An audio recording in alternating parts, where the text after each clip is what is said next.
All right, guys, let's look at the San Antonio Spurs, their 2019-20 season, what it means for the future, what we can take out of the bubble performances. Michael Bolton. Let's get to it. Let's get to it, indeed. Hello there. You are Locked On Fantasy Basketball, your daily fantasy basketball podcast, part of the Locked On Podcast Network.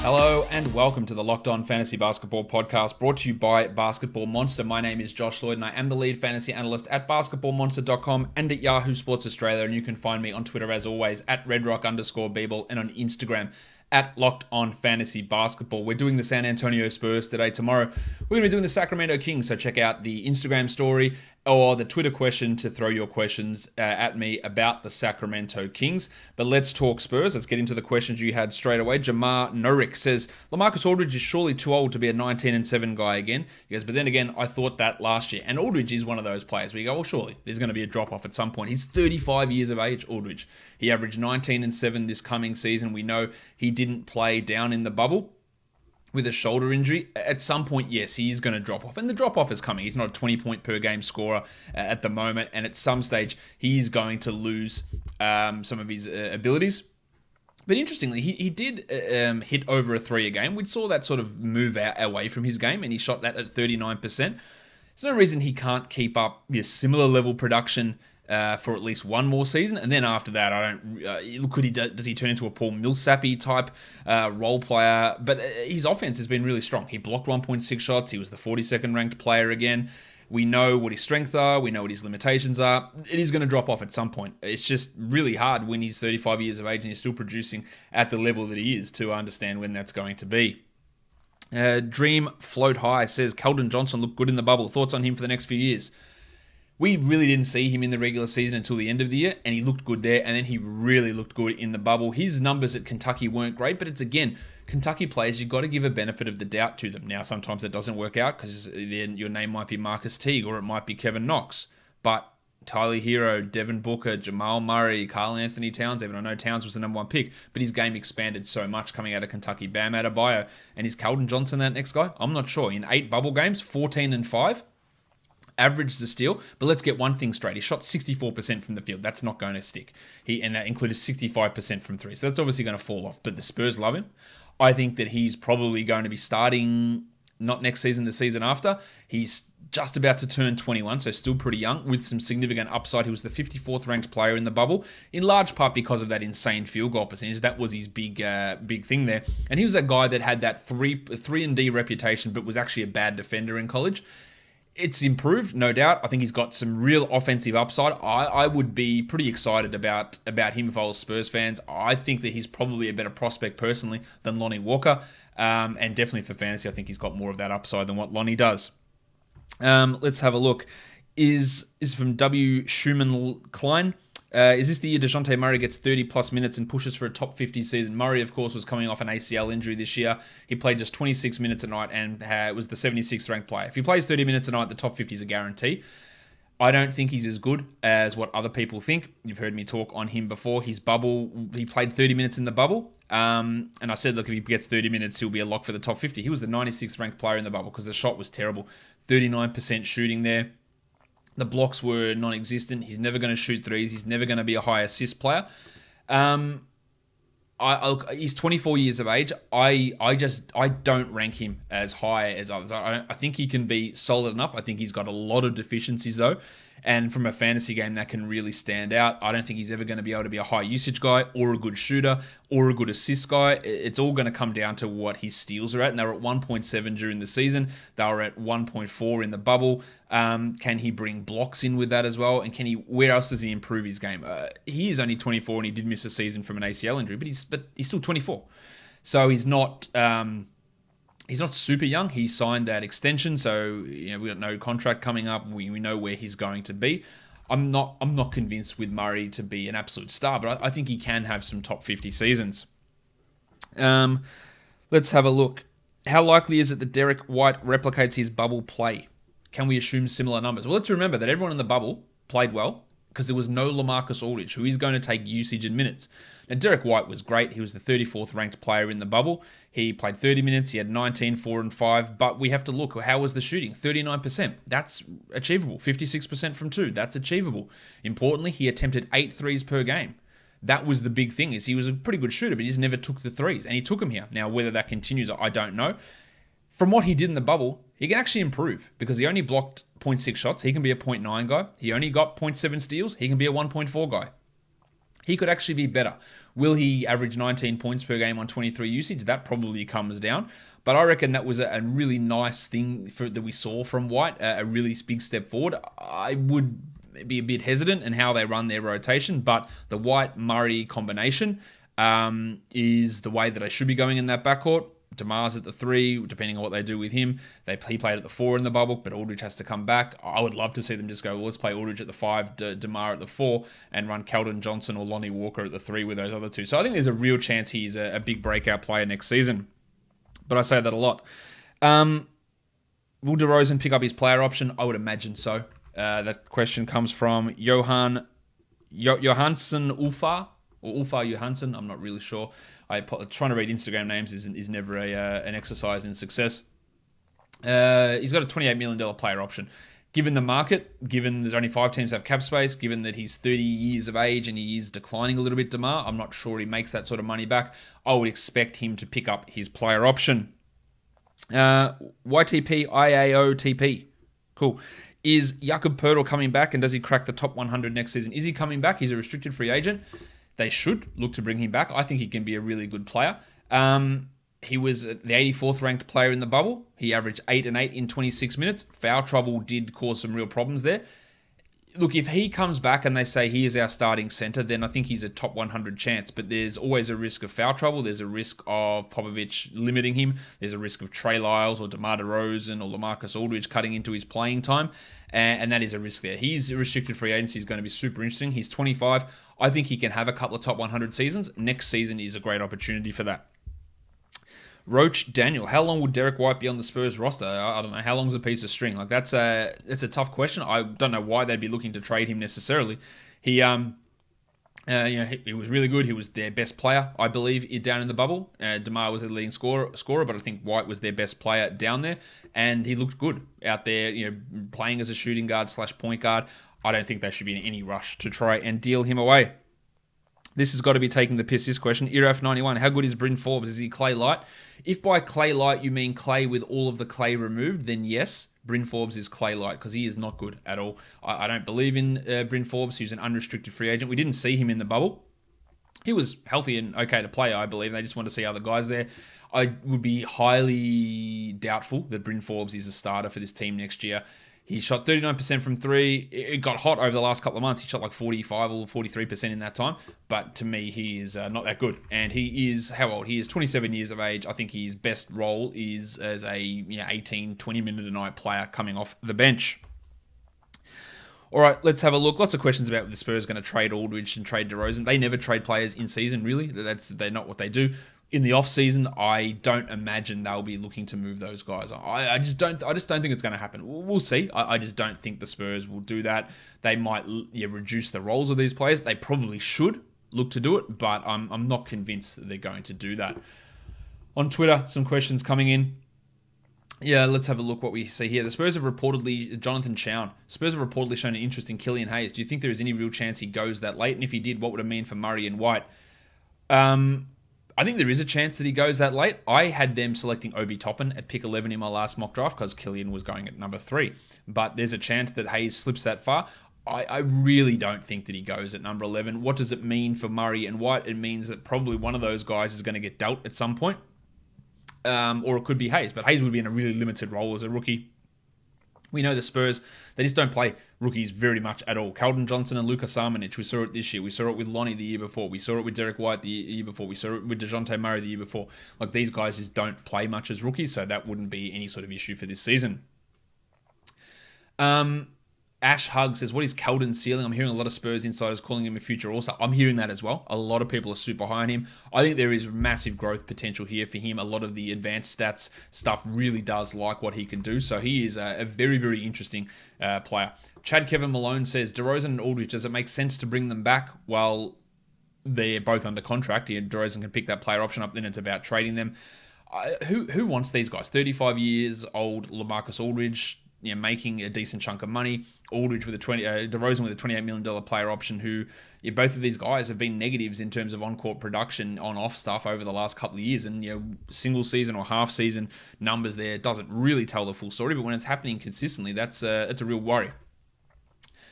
There is a concern about them. I think it's both of their last seasons in San Antonio. I feel like that's going to be the case, but I still think they're here for this one more year. Philly Special, how many more years do you think Pop will coach? I'll give him one more. And then Zadinamo Bez Mamicha. I don't know if I pronounced that correct, but here we go. Why do you think Luka Samanic is nowhere near Brandon Clark in the future? Because I just don't think he's that good. I don't know how to answer that particularly. Samanic only played the 3 games. Played 2 games in the bubble, averaged 8 and 4. Looked much better in the bubble, but I don't know. He's just not a player that I really think is that as impactful as what a Brandon Clark can be. I didn't like the pick at the time. We know that Spurs guys, we don't really see much of them as rookies.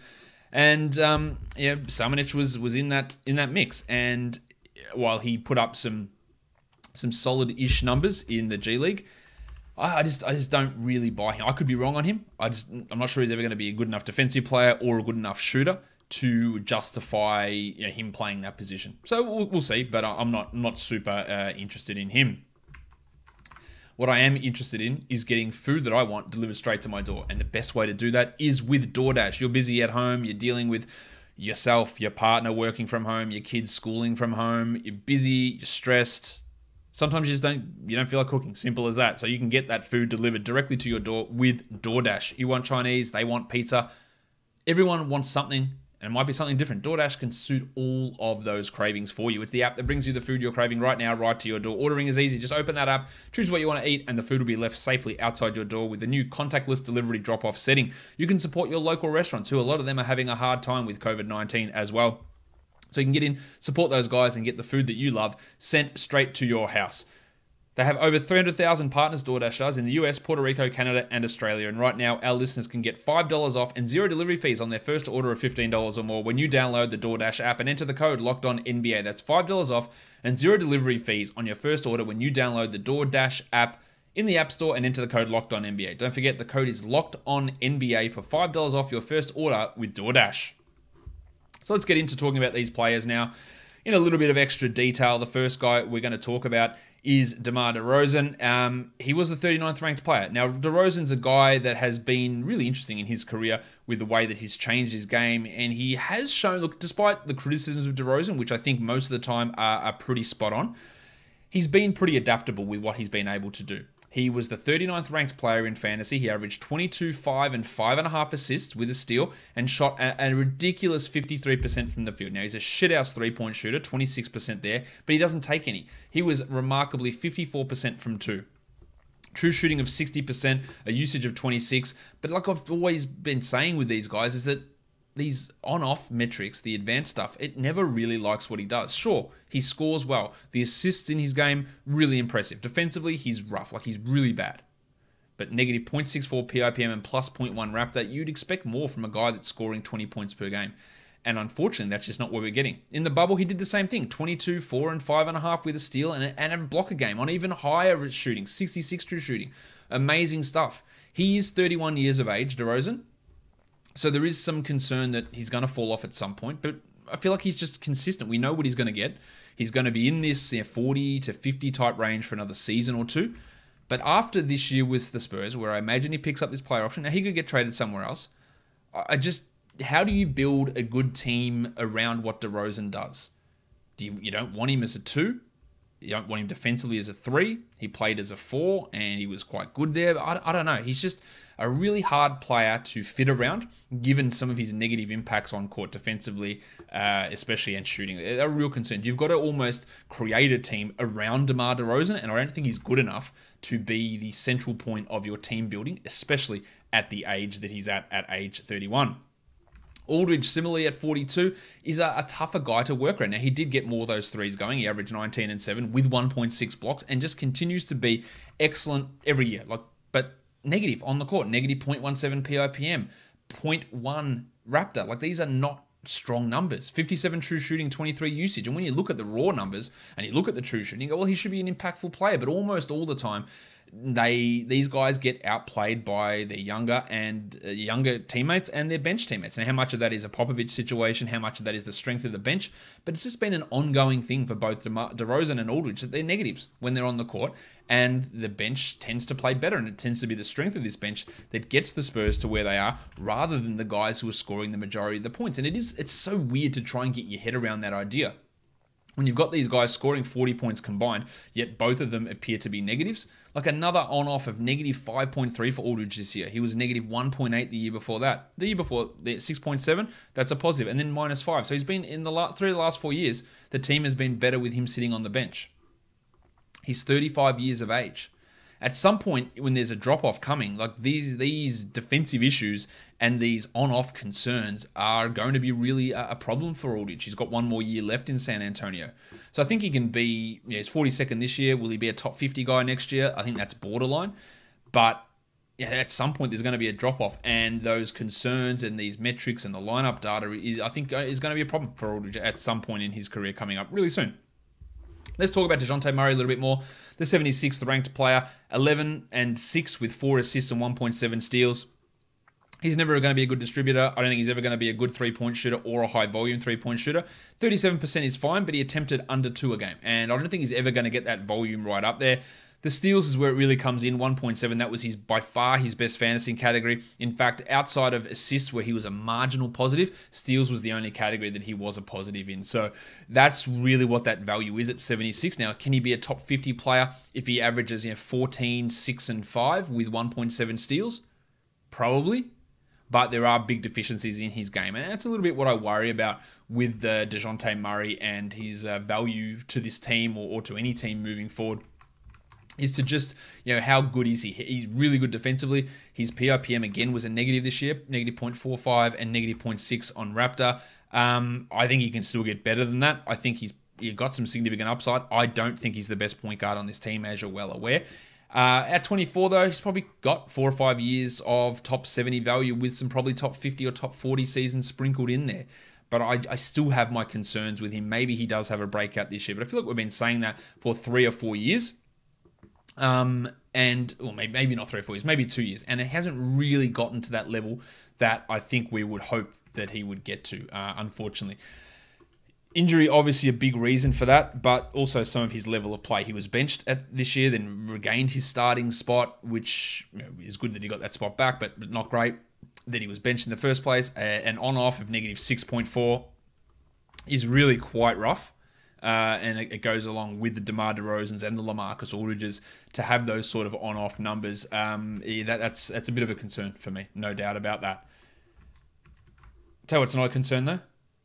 Choosing the right protein bar, because you can get protein bars that taste like garbage, like cement mixed with sawdust. But Built Bar, that is the protein bar that tastes like a candy bar. It is covered in 100% chocolate, and they are the best tasting protein bars ever. And Built Bar is back with 6 new flavors: caramel brownie, cookies and cream, cherry barcia, lemon almond cheesecake, carrot cake, and apple almond crisp to go with the original 12 OG flavors. These are great if you're looking to lose or maintain weight while still indulging in a delicious treat. They are low calorie, low sugar, high protein, and high fiber protein bars. Great for a keto diet as well. Coconut Almond Bar has 18 grams of protein and just 180 calories and only 5 grams of sugar, while the Cookies and Cream, even better, 17 grams of protein with 130 calories and only 4 grams of sugar and 4 grams of net carbs. And right now at BuiltBar.com, if you use the promo code LOCKEDON, you'll get $10 off your next order. So use that promo code LOCKEDON for $10 off at BuiltBar.com.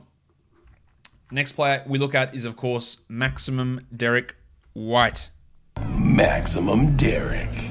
White, I thought, would be a top 100 player this year. And to be honest, not to be honest, He wasn't. Simple as that. He was the 120th ranked player. He played only 25 minutes a game. I expected that Greg Popovich would play his two young-ish point guards together. And he didn't. They just never played together. 26 years of age, Derrick White, which is a bit of a concern for his age. 11, 3, and 3.5 with 0.7 steals and 0.9 blocks on 46 and 85% shooting, 36% from 3. But as I mentioned earlier, he was the 34th ranked player in the bubble. He played 30 minutes, he averaged 19, 4, and 5. He attempted 8 threes a game, and he hit 3 of them. And he did that all while not even getting these high steal and block numbers. He can, realistically, Derrick White at his absolute best can be better than this. Because he can average 13, 4, and 5, hit the 3 threes, and get 1.5 steals, and get a block per game. And that is a top 20 player. Do I think Derrick White is a top 20 player? No, I don't. Because I worry that the minutes, the usage, that level of shooting, although it's not crazy. It's 39% from 3 and 56% from 2. But he hasn't shown an ability long-term to be that high-volume three-point shooter at that accuracy.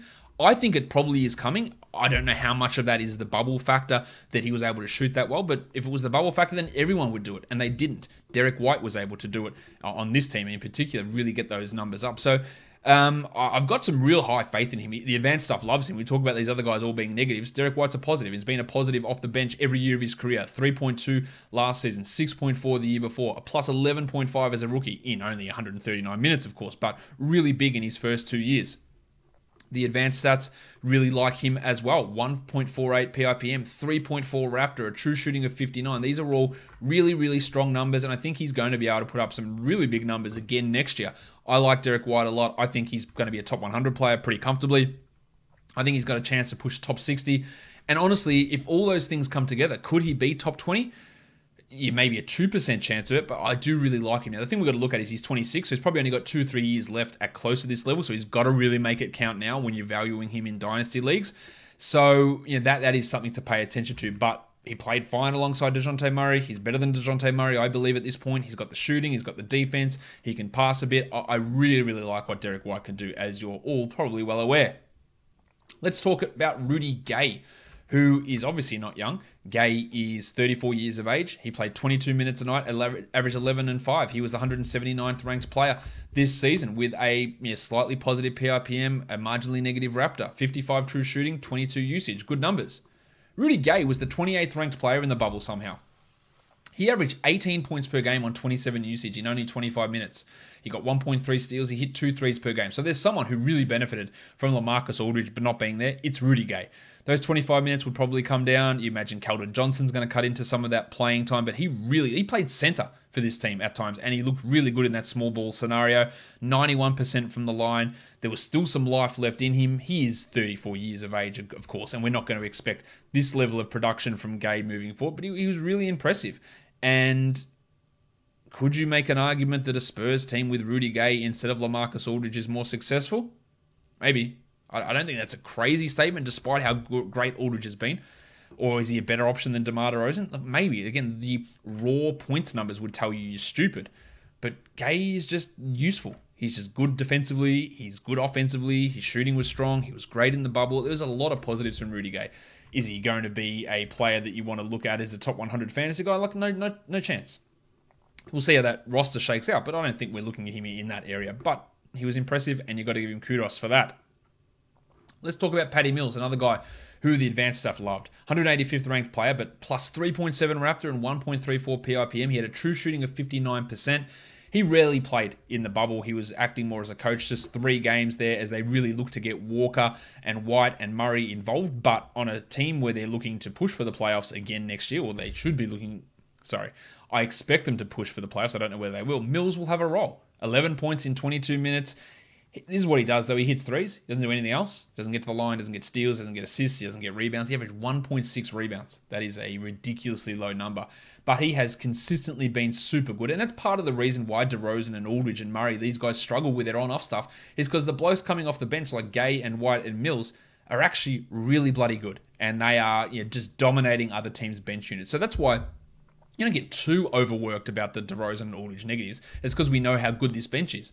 But yeah, there is got to be some sort of impact in what the guys like DeRozan and Aldridge are doing. Obviously, don't want to harp too much on those players. Mills' fantasy value is going to drop off, though, pretty considerably. He's 32. We know he's a legend of the Australian Olympic team. He's been a legend for the Spurs.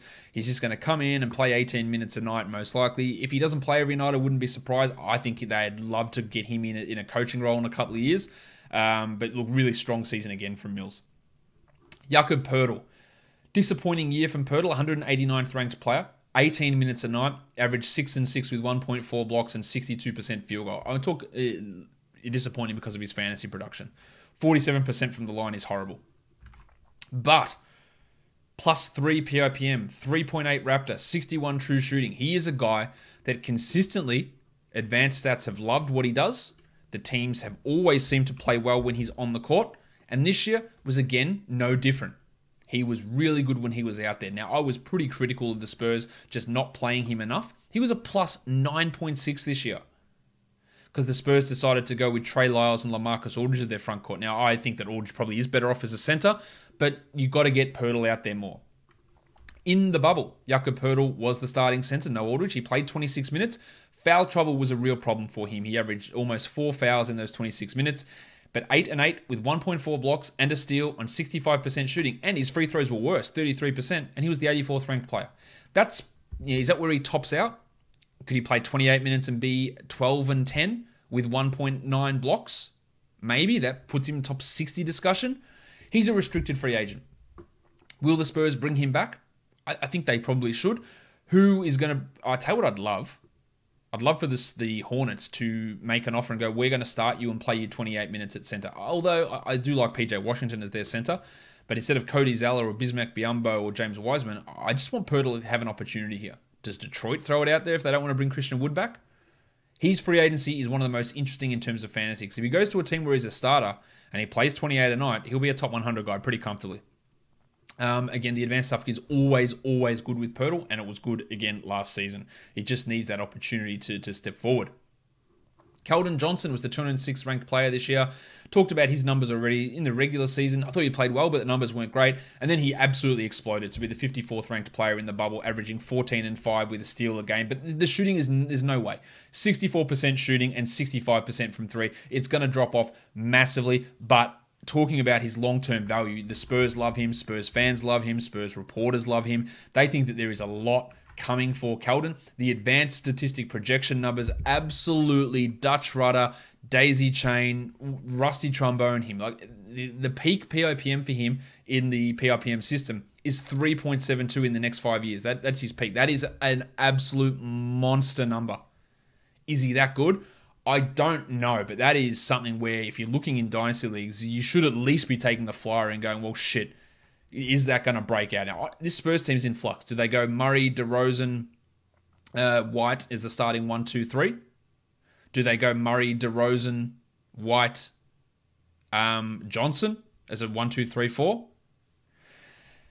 Is he ahead of Lonnie Walker? He should be. He's better than Lonnie Walker. I don't know. There's a lot to love here about where he is. His G League PIPM wasn't that high, 0.91, but he was really impressive during the season, and his advanced numbers would reflect that as well. A lot of that is the really high shooting and the 71 true shooting percentage, but yeah, just super impressive stuff from Kelden Johnson, given how little we saw of him. So he's absolutely a name to watch, but it could be a disappointment. It could be a letdown next season if the minutes aren't there, and if that shooting, when that shooting drops off, because it's not going to stick at that level. Britney Forbes, who was the 243rd ranked player this year, only 25 minutes a game. He still hit the 2 threes. He hit him at 39%, but he was not shooting that well to begin the year. Really kicked it off later. But he does not, like Paddy Mills, he does nothing else. Half a steal, 2 rebound, 1.7 assists, 11 points. I think we look at him as a Paddy Mills type player rather than a good starter. Forbesy is an unrestricted free agent.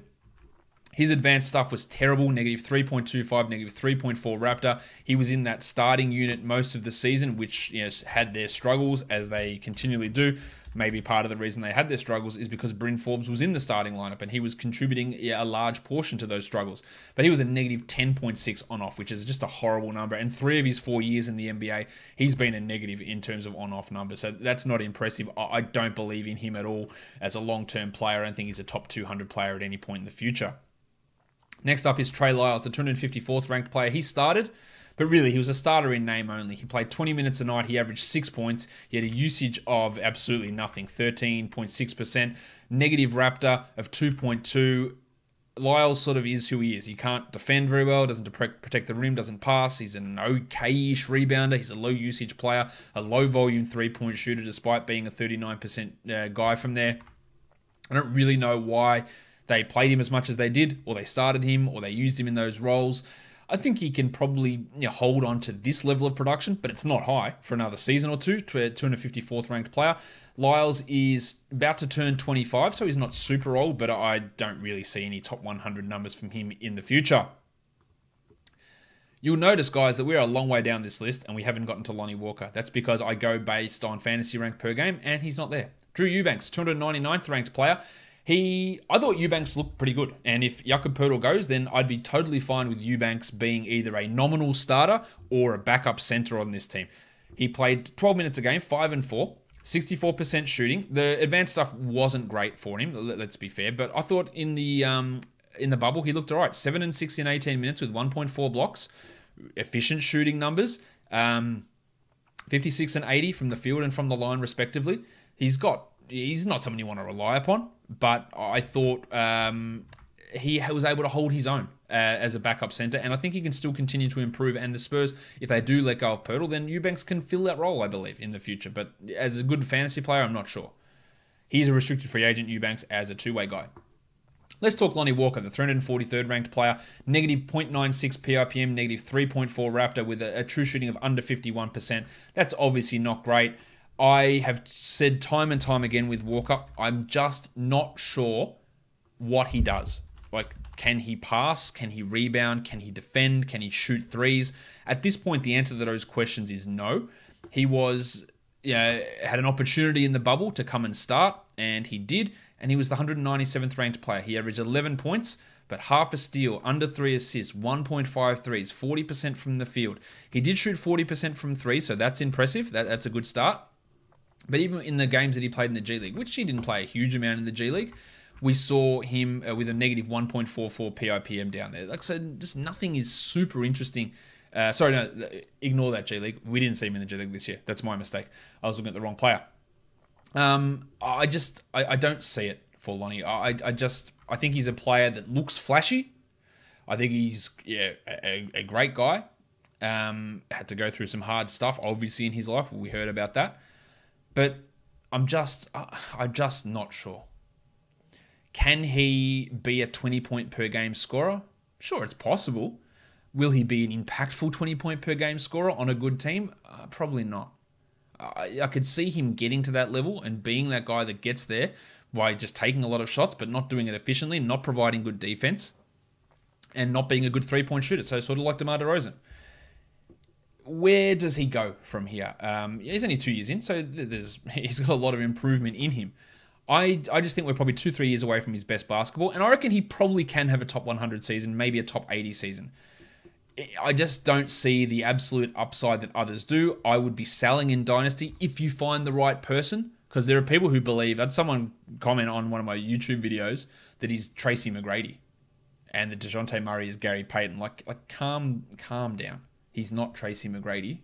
He might be able to be better, but I haven't really seen it with him yet. He feel like it's more show than actual production. He looks smooth. That's great, but it hasn't actually worked for him at this point, and still couldn't capitalize in this bubble scenario. Really wasn't impressive at all during that time, I didn't think. But maybe I'm just being too harsh on him.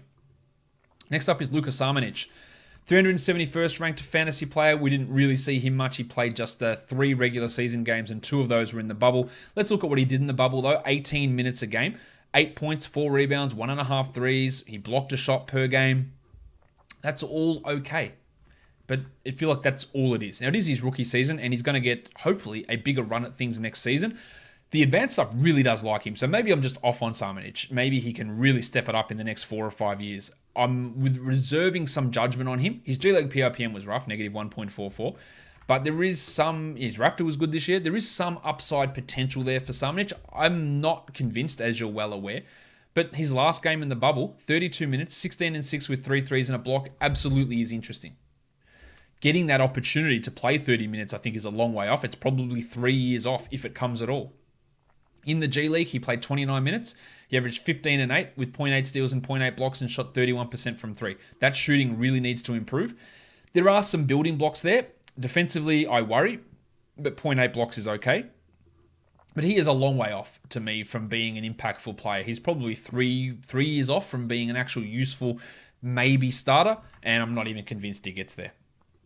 I could be wrong on that though, because his advanced stuff is pretty interesting. Bellinelli, 397th ranked player. He was horrible in terms of his Raptor. Averaged 15 minutes with 6 points. Another guy that really didn't play in the bubble, just the 5 games there. He is an unrestricted free agent with Walker coming up, with Murray, with White, with Mills going to still be around, with Forbes maybe going to be around. I don't think that Bellinelli will be a priority to bring back. God, he shouldn't be a priority to bring back. He is not young at all. He is, 30, about to turn, he's 34, going to turn 35 during next season. Defensively, he's a worry. I think the shooting is probably not where it needs to be to justify him being the level of minutes that he's getting, but 38% is pretty strong. I'd rather him be a 41% shooter given the other issues that he has in other areas of his game. Chimezie Metu, only 6 minutes a game, so really hard to judge too much there from Metu there. But in the G League this season, he averaged 18 and 9 with 1.6 blocks and 1.3 steals and shot 38% from three. Now it's limited attempts, but that really is interesting for Metu. He's a guy that I think can continue to get better, and maybe he's a player that could be a backup center if it's not Drew Eubanks. Hasn't had that real burst out yet, but in the bubble, he only played 2 games, but he averaged 6 and 5 with a steal and a block, and it's that percentages, and it's 57 and 80 he shot, and the steal and the block that's really interesting for Metu. He was shot decently well, 55% in the G League. The free throws weren't quite there, 63, but there is room for that. He started taking more threes as well. He went from 18 3-point attempts to 58 3-point attempts this season in the G League. There is some value still in Metu to be able to step forward and be a useful enough rotation piece, I think, at some point coming up in the future. The last guy we look at is Quinderik Witherspoon, the 490th ranked player. A guy that I was surprised was undrafted. He averaged 8 minutes a game with a point per game.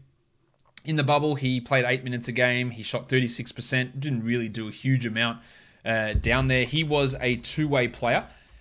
And there is, I guess, something to look at there. I think in a couple of years, he might be able to sneak into being a rotation player. Maybe, best case scenario, he could be a top 200 fantasy guy.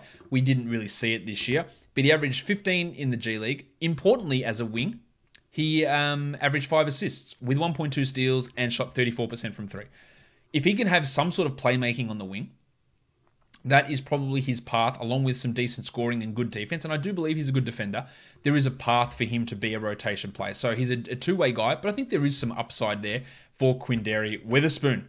That'll do it for me today, guys. Don't forget to subscribe. Apple Podcasts, Google Podcasts, Stitcher, Spotify, and on YouTube. Leave a comment down below. Tell me on Twitter what you think, all those sort of things. Tell your friends, share the show, share it with your Spurs fans, friends as well. Guys, we are done here. Thank you so much for listening, everyone. See ya.